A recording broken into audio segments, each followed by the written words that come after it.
We're faced with a very serious situation in this generation.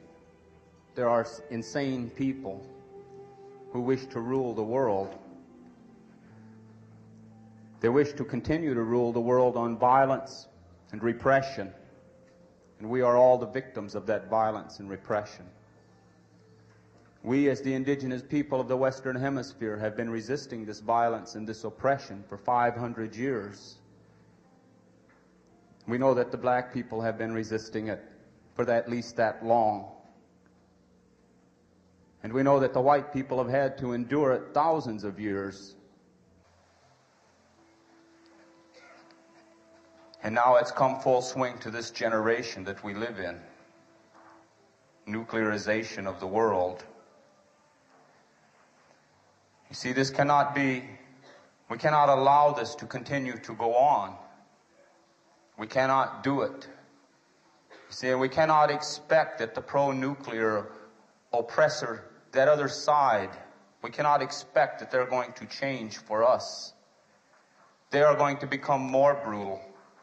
They're going to become more repressive because it's a matter of dollars and their illusionary concepts of power. We have to reestablish our identity. We have to understand who we are and where we fit in the natural order of the world, because our oppressor deals in illusions. They tell us that it is power, but it is not power. They may have all the guns, and they may have all the racist laws and judges, and they may control all the money, but that is not power. These are imitations of power, and they are only power because in our minds we allow it to be power. But it's all an imitation. Racism and violence, racism and guns, economics, the brutality of the American corporate state way of life is nothing more than violence and repression, and it has nothing to do with power. It is brutality. It is a lack of a sane, it's a lack of a sane balance. The people who have created this system and they perpetuate this system, they are out of balance.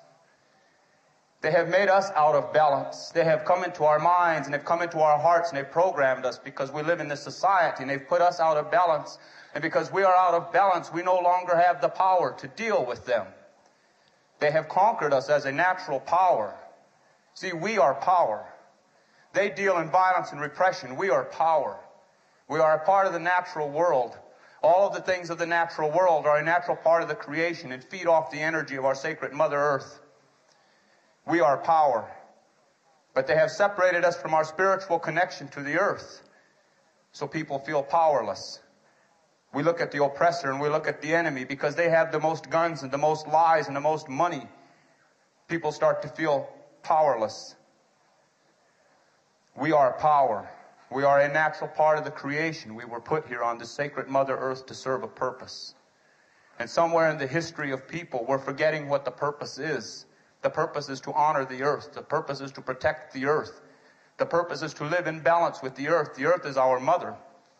And we will never free ourselves as human people. We will never free ourselves as sexual people. We will never free ourselves until we address the issue of how we live in balance with the earth. Because all of our resistance and all of our struggle is hollow. It's false. It's another one of those oppressors' hypocrisies. If we do not look out for the welfare of the earth first, because I do not care who it is, any child that turns on their mother is living in a terrible, terrible confusion. The earth is our mother. We must take care of the earth. They pollute. This oppressor, this machine that has gone mad and run amok, it is berserk. They keep telling us, progress. They keep telling us, face reality. Well, let's deal with reality. Reality is the earth can no longer take this attack. We can no longer allow this thing to continue where it's polluting the air. It's polluting the water. It's polluting our food. They pollute the air, they pollute the water, they pollute our food, they pollute our minds. They put us out of balance. They have made us be insecure with ourselves. They have put us into a situation where we have to play many roles. We got to be chauvinist, or we got to be on some kind of a class trip or some kind of an illusionary power trip. We got to play a role. See, we got to play a role to communicate with other people. We got to go through this charade because They have attacked our self-confidence. They have attacked our self-confidence, and they have made us to listen to them. They have made us to believe that they are power. But they are not. They are violent and they are brutal, but they are not power. We are a natural part of the earth. As a natural part of the earth, we have the energy and the power that is the earth. The earth will take care of us if we will remember the earth in more than just our words. If we will remember the earth in our way of life. We are all here to play a role, and all of the animals and all of the life on the earth is playing its proper role except the human people. Somehow we are betraying our purpose here, and that is why we live in the confusion that we live in. They tell us, they want us to believe that we are powerless. We are a natural part of the earth. We are an extension of that natural energy which is spirit and which is power. Power. A blizzard is power. An earthquake is power. A tornado is power. These are all things of power that no oppressor, no machine age can put these things of power in a prison. No machine age can make these things of power submit to the machine age. That is natural power. And just as it takes millions and billions of elements to make a blizzard to happen, or to make the earthquake, to make the earth to move, then it's going to take millions and billions of us. We are power. We have that power. We have the potential for that power. I remember in the 60s and the 70s, and I heard all this thing about power to the people, and I never really understood, because everyone was saying power to the people, and they were talking about demonstrator, they were talking about vote, they were talking about dealing on the terms of the oppressor. Our power will come back to us. Our sense of balance will come back to us when we go back to the natural way of protecting and honoring the earth. If we have forgotten how to do it, and if we think that it looks overwhelming and we can never accomplish it, then all we have to do, and each of us as an individual can go out and we can find some spot on the earth that we could relate to. Feel that energy. Feel that power. That's where our safety will come. The earth will take care of us. We have to understand that the American corporate state will not take care of us. They do not care about us. Maximize their profit. That is where their whole life value is placed upon. Maximize the profit. They will turn us against each other to maximize the profit, because they have done it in the past. Nuclear energy.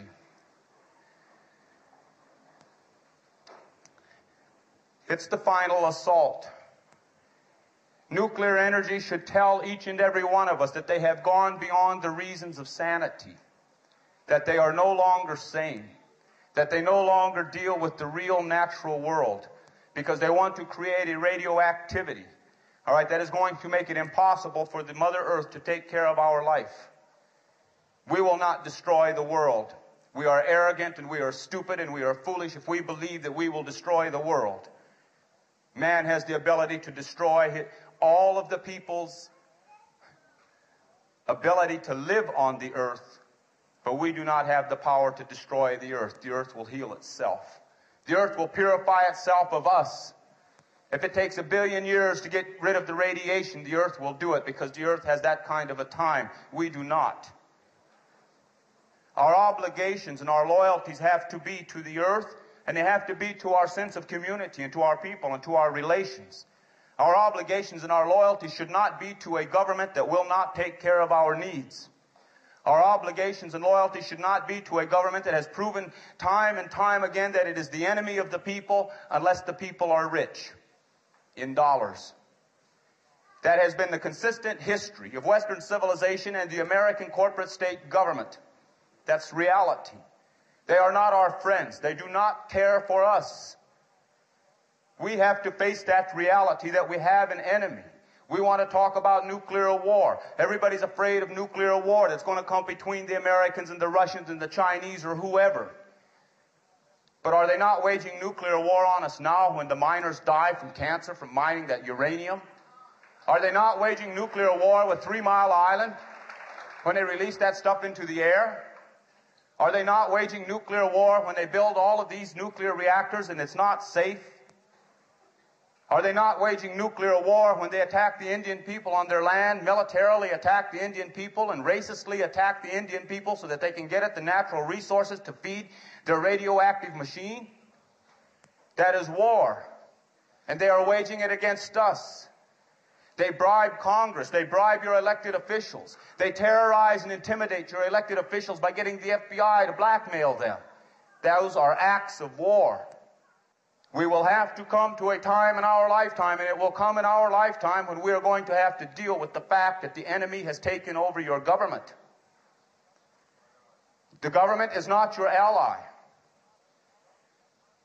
The government will use you, chew you up, and spit you out. You think that we are wrong? You think that we are talking unrealistically? Then go look at your elders and see what has happened to your elders in your machine-age society. See what kind of respect that they get. See what kind of a voice they are allowed into your society, what kind of input they have. See what their final reward of happiness is after working for this slave state for 30 or 40 years and allowing someone else to exploit their labors. What is racism? Racism is an act of war. Sexism is an act of war. It's a war against our human dignity and our rights to self-respect. This is the war that they wage there. War. They are warlike. And we have to understand that the American corporate state got to where it's at through the act of war.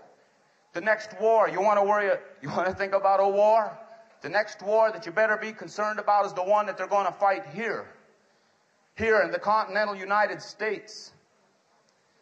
They have fought many wars here.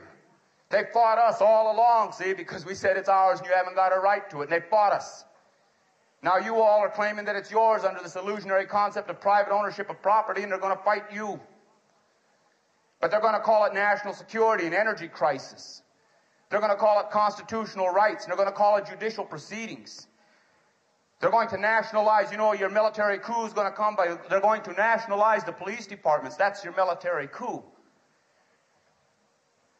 In the name of violence, rising crime. But all we must do is look in the corporate office and see the rising crime that is taking place there, and nobody's going to jail for it. So we got to understand that they are arming themselves to wage a war against us, and it's going to be called the war of law and order, because they're twisting it around. For 500 years, my people have resisted. For 500 years, we will resist again, if it becomes necessary. We want to be able to relate and communicate with all of the people that are living on this land. But we want to be able to relate and communicate from a position of truth. You all got to face the truth. We have had to face it through 500 years of genocide. We have had to face the truth. We have had to live the truth. We have had to die the truth. Before we're going to ever see our evolutionary liberation, the people that call themselves Americans are going to have to face the truth also.